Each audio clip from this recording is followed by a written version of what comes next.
Yeah, so the title of this video is not incorrect. This is a very serious video idea, and it's one that I honestly feel kind of uncomfortable making.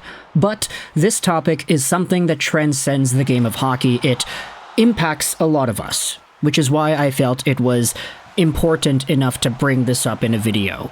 I wanted to set things straight at the beginning. This video, this commentary, this audio is being recorded with the sincerest amount of respect possible, and I'm making this more so as an educational thing to talk about these issues and to articulate how these impact all of our lives. Not just the lives of pro athletes, not just the lives of people making millions and millions of dollars, but everybody.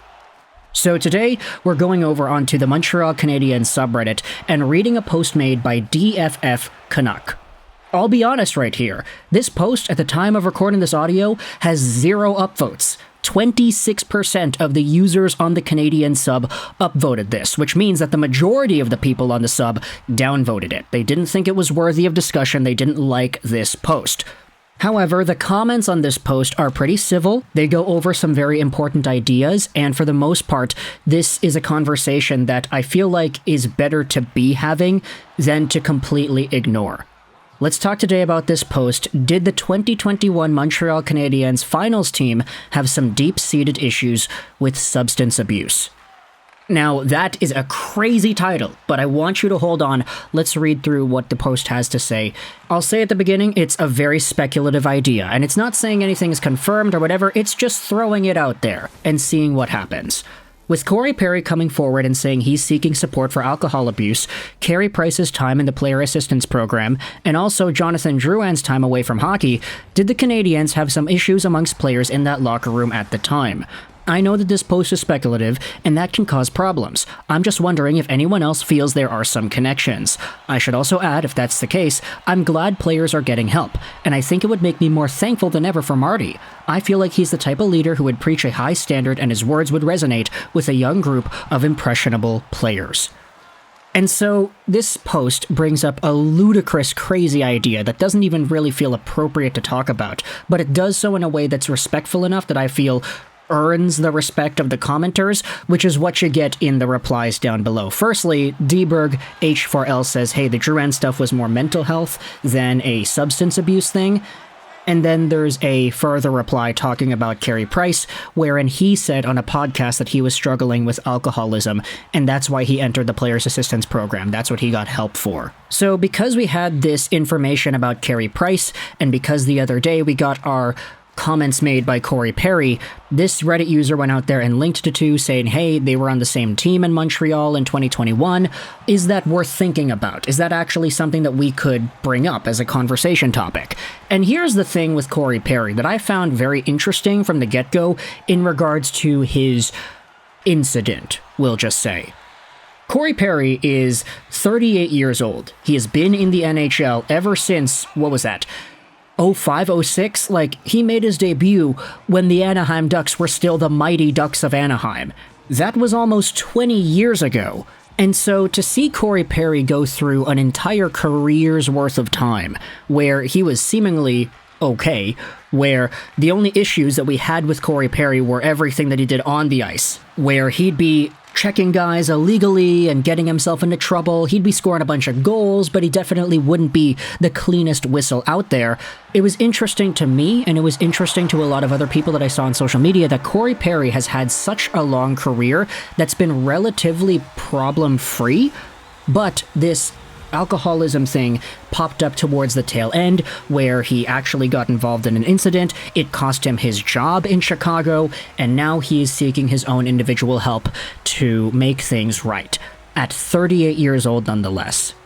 Now, the point I'm trying to make by bringing this up is that these problems, these issues, they don't wait for you. They can pop up at any time, they can affect your life in severe ways more times than others, and these types of things are never easy to get a clear handle on in the moment. And so For Corey Perry to go out there and accept the responsibility of what happened with the incident in Chicago, to make the statement, to express his contrition, express how he felt sorry about everything that happened. I said it in the video yesterday, I actually really liked his apology. But at the same time, because he is a former Canadian, of course there are some people going out there and making the link, asking the questions and seeing what happened. Because Carey Price, also a member of that 2021 Canadiens Cup Finals team, ended up going through his own bouts and very publicly stated issues. There are some other comments in the body of this post that are very respectful, as I had said, that indicate the idea that sometimes NHL players use painkillers, and that is a very common thing. We've known that this is a thing for years, and use can lead to abuse, which could lead as a gateway to some other instances.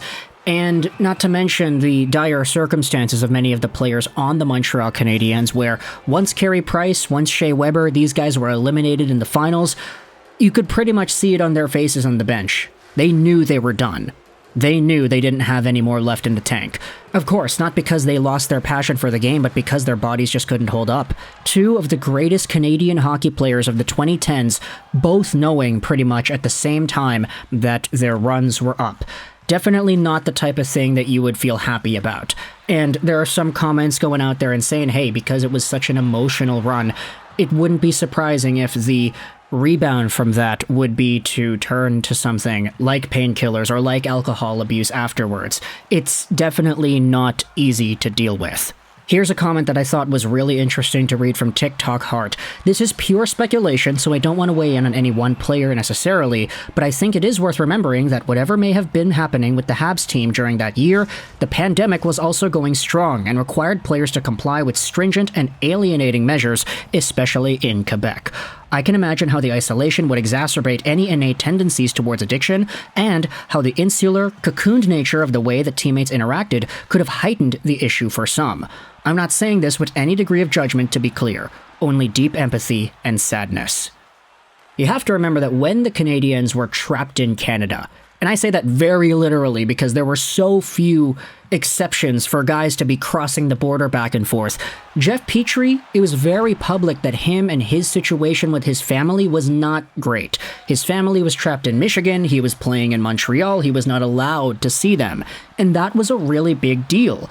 It just adds an extra layer to the isolation that a lot of hockey players in the North Division faced that season. Now, of course, we know the Montreal Canadiens went to the finals, so it was great, but all in all, circumstantially for the lives of these players, all performance in the hockey games aside, these guys probably went through some of the worst individual years of their lives, being separated from their families and not being allowed to see them. Also being trapped at home, sure, you could say it wasn't as strict as the guidelines and the rules that hockey teams had in the bubble, the playoff bubble in 2020, where they were trapped in Edmonton and trapped in Toronto, and they were only allowed to go back and forth between the arena and the hotel, and everybody was checked, everybody was isolated, everybody was tested every day. Like, that was crazy.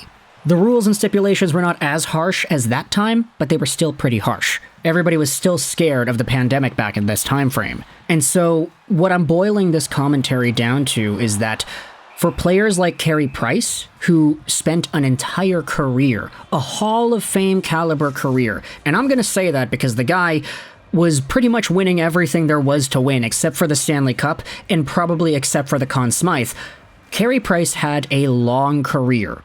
But towards the end, there were issues, and he had to go to the substance abuse program. Corey Perry, same thing. Long career, he had to go through this stuff.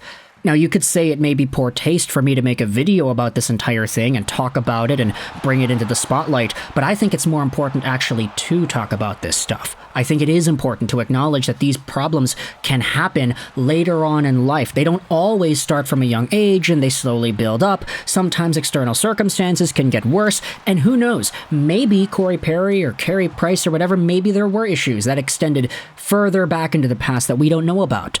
But that's not our prerogative to go out there and speculate. At the end of the day, based off of what we know, these problems should be treated and they should be respected because they can take up so much of our lives and force us into doing things that we don't want to do or that we will regret later. So for players to come out there and openly talk about it, acknowledge that there is a problem and going through the proper treatments to address these, that's respectable. And that's why I wanted to make this video here today, because having the link between Montreal Canadiens players of the past and what's happening recently, I thought this was important. So let me know your thoughts in the comment section below. I'll leave a link in the description to the Reddit post that I pulled this entire conversation from. I hope you enjoyed this video, and bye.